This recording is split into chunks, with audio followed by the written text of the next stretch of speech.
The first step in WISE option was to enter the collection.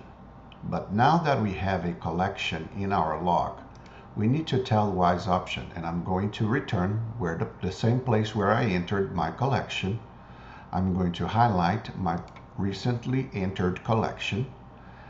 And now the next step in WISE option is going to be for me to tell the program what I have done with that collection through the management button.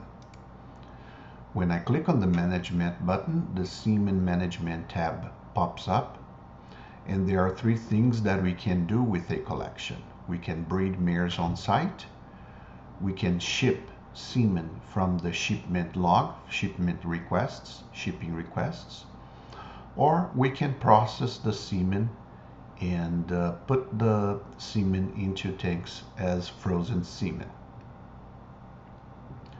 In next videos we are going to explore each one of these, but basically here is where you start the process, and on this side is where you check things that you have done.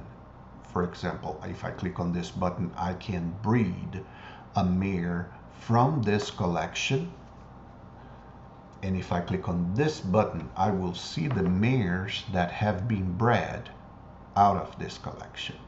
Likewise, if I click on this button, I will see shipping requests available for shipment, and I can process shippings from this collection.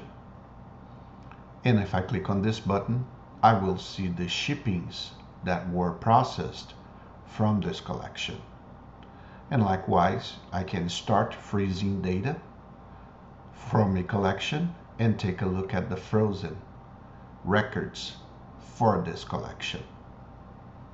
You're going to have a collection number, date and time, and the records for semen number of cells according to progressive motive cells. As you start utilizing the semen, it's going to decrease until you get to the final point, which was the waste, if there was any. So today you had a quick overview about how to do collection management in WISE option, where you're going to be able to enter and check breeding, shippings, and freezing records from a collection in WISE option. Thanks for watching.